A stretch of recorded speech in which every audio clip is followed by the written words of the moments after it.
Nomination జరుగుతున్నాయి. మన యువ నాయకుడు ముఖ్యమంత్రి రేవంత్ రెడ్డి గారు మెదక్ పట్టణంలో బహిరంగ సభ ఉంది. దానికి సదాశివపేట పట్టణం నుండి మరి సదాశివపేట మండలం నుండి కార్యకర్తలు మరి తండోపతండాలుగా వెళ్ళడం జరుగుతుంది. ఎందుకంటే ఈ యొక్క బీజేపీ టీఆర్ఎస్ ప్రభుత్వము నాటకాలు ఆడుతుంది కనుక వారిని తప్పకుండా ఈసారి బుద్ధి చెప్పినట్టు మరి వచ్చే పార్లమెంట్ ఎన్నికల్లో కూడా మరి బుద్ధి చెప్పాలని చెప్పేసి హస్తం గుర్తుకి ఓటు వేసి చెయ్యి గుర్తుకి ఓటేయాలని చెప్పేసి మరి చేస్తూ ముగిస్తున్నారు. మరి కాసేపట్లో మరి ముఖ్యమంత్రి గారు విచ్చేసిన ఆ లైన్ అంతా క్లియర్ ఉండాలి సార్. పోలీస్ వర్గం సహకరించాలి అందరూ. ఆ వెహికల్ సీఎం గారు డయాస్ వెహికల్ కు రైట్ సైడ్ లో మీరు లెఫ్ట్ సైడ్ కి వస్తారా దయచేసి అక్కడంతా క్లియర్ చేయాలి. వీలైతే వెనక్కి వెళ్ళాలి సార్ దయచేసి ప్లీజ్. చౌక్ వెనుక వైపు రండి.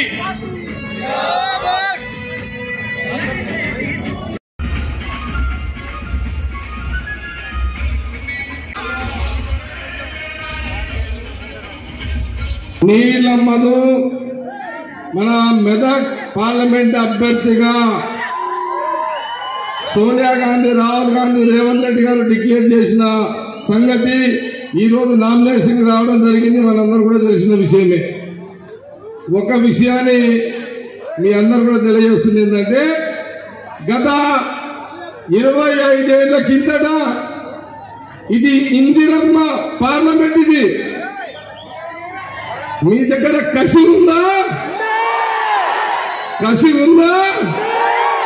కసి ఉంటే ఒల్లుడు కాదు, ఓట్లు పడాలి నీళ్ళంబదు కాంగ్రెస్ పార్టీకి.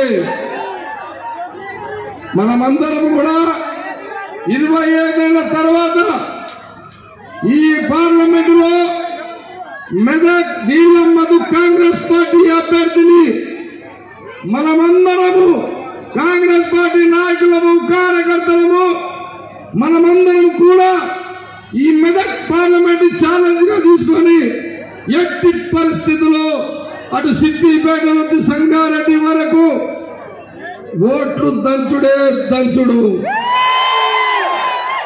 సోదరులారా, 2 పార్టీలు ఎవరట్టం వచ్చినా ఊరుకునేది లేదు,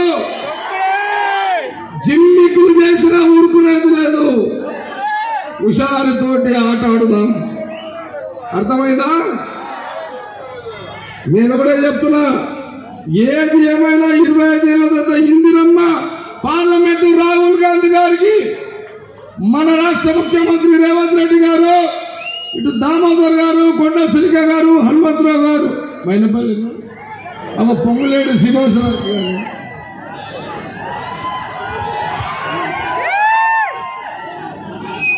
మైనపల్లి హనుమంతరావు గారు. ఒక విషయం గమనించుకోండి, సంగారెడ్డి నేను చూసుకుంటా, మైనపల్లి హనుమంతరావు గారు మెదక్ చూసుకుంటారు, ఆయన సిద్దిపేట, సరే ఆయన కొడుకు మెదక్ చూస్తాడు, మైనపల్లి హనుమంతరావు గారు సిద్దిపేట చూస్తాడు. సిద్దిపేట ఉన్నాడు ఆయన. మీ దమ్ము చూపెట్టండి. దేనికైనా నేను దామన్న కొండ సురేఖ జగ్గారెడ్డి మీకు అందుబాటులో ఉంటాము. రేవంత్ రెడ్డి ముఖ్యమంత్రి మీద చూసుకుంటాడు. గవర్నమెంట్ మనది ఉన్నది. పోలీసు వాళ్ళకి భయపడకుండా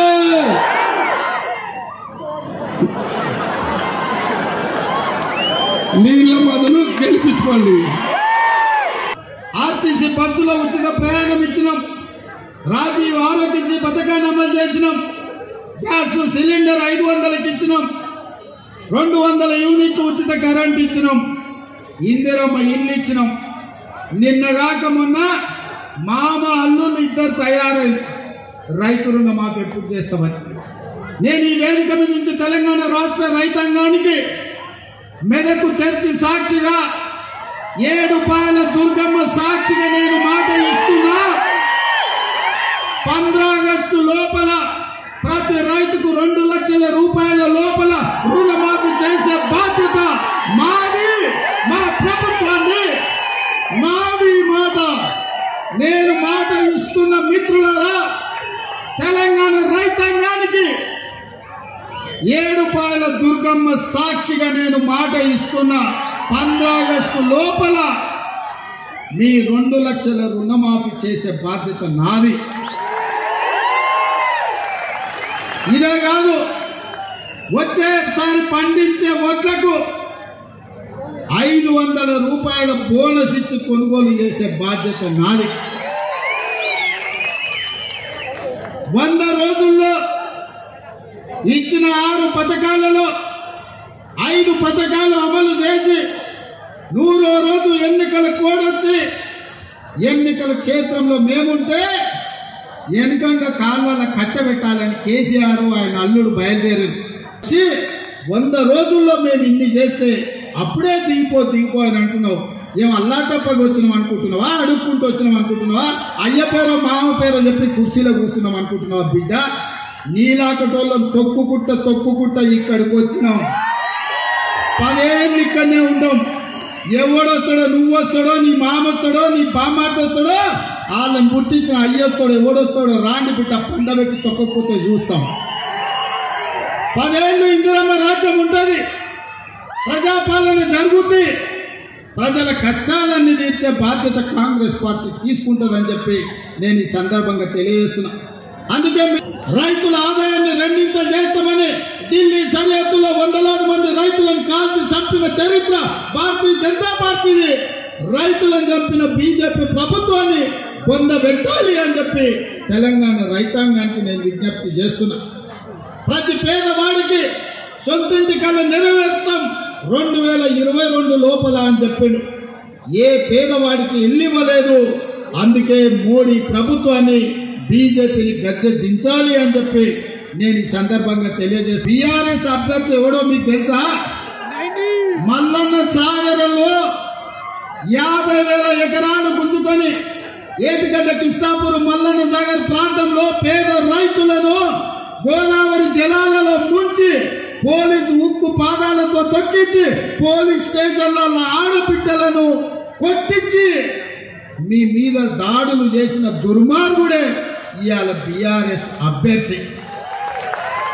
మీరు కావాలంటే మల్లన్న సాగర్, రంగనాయక సాగర్, కొండపోచమ్మలో మునిగిపోయిన రైతుల దగ్గరికి వెళ్ళండి, అడగండి.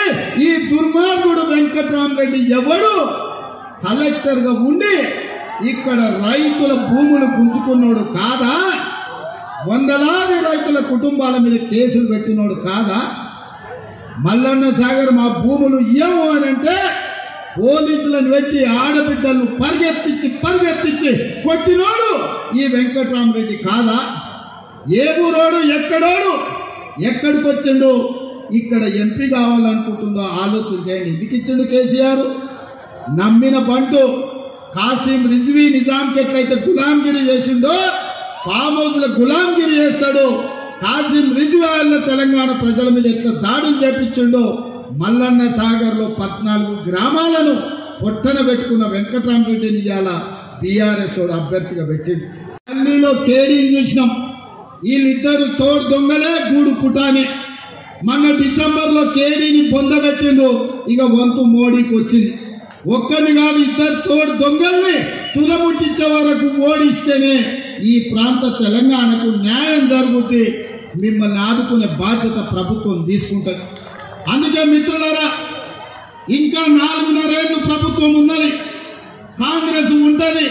ఆ తర్వాత మళ్ళొక్కసారి ప్రజల ఆశీర్వాదంతో ఇంకో 5 ఏళ్ళు, మొత్తం 10 ఏళ్ళు అధికారంలో ఉంటాం. మీ సమస్యల్ని పరిష్కరించే బాధ్యత మాది. మీకు ఇందిరమ్మ ఇల్లు ఇచ్చే బాధ్యత మాది. బస్సు ఉచిత ప్రయాణం ఇచ్చే మాది. ఆరోగ్యశ్రీ పథకం అమలు చేసే బాధ్యత మాది. మీ ఇంటికి ఉచిత కరెంట్ ఇచ్చే బాధ్యత మాది. 2 లక్షల రూపాయల రైతు రుణమాఫీ చేసే బాధ్యత మాది. 500 రూపాయలు బోనస్ ఇచ్చి మీరు పండించిన పంటను కొనే బాధ్యత మాది. ఇన్ని పనులు చేయాలనుకుంటున్న మేము మిమ్మల్ని వజ్రాలు వైదూర్యాలు అడుగుతలేం, మనులు మాణిక్యాలు అడుగుతలేం, మీ విలువైన సారవంతమైన భూములు అడుగుతలేం. ఏమడుగుతున్న మిత్రులారా? మిమ్మల్ని ఏమడుగుతున్న మిత్రులారా? ఎంతో మంది ఎన్నో సార్లు ఎవరెవరికో వేసారు. 20 ఏళ్ళు బీఆర్ఎస్ వానికి బీజేపీ వానికి వేసారు. ఈ ఒక్కసారి బలహీన వర్గాల బిడ్డ పైసలు లేకపోయినా ఎన్నికల్లో గెలవచ్చని ఓ బలహీన వర్గాల బిడ్డకు ఓటేసి ప్రజాస్వామ్యం మీద నమ్మకం కలిగించండి, విశ్వాసం కలిగించండి. ప్రజా సేవలో ఉంటే పేదవాడైన పార్లమెంటుకు పోతాడని ఈ మెదకు గడ్డ నుంచే గెలిపించండి అని చెప్పి నేను మీకు అందరికీ విజ్ఞప్తి చేస్తున్నా. నీలం మధును గెలిపించడానికి మీరు సిద్ధమా? సిద్ధమా? ఇందిరమ్మ రాజ్యానికి ఓటేయడానికి సిద్ధమా? రాహుల్ గాంధీ ప్రధానమంత్రి చేయడానికి సిద్ధమా? కాంగ్రెస్ పార్టీని గెలిపించడానికి సిద్ధమా? సిద్ధం అన్నోళ్ళు అందరు చేయి పైకెత్తి, అందరు చేయి పైకెత్తి. అలా ఎత్తుతలేరా? మిమ్మల్ని కూడా చూస్తున్నా. మిగతా మీద ఉన్న ఆడున్నోళ్ళు కూడా ఎత్తాలి. జై కాంగ్రెస్, జై జై కాంగ్రెస్. హస్తం గుర్తుకే, హస్తం గుర్తుకే, హస్తం గుర్తుకే. ధన్యవాదాలు సోదరులారా.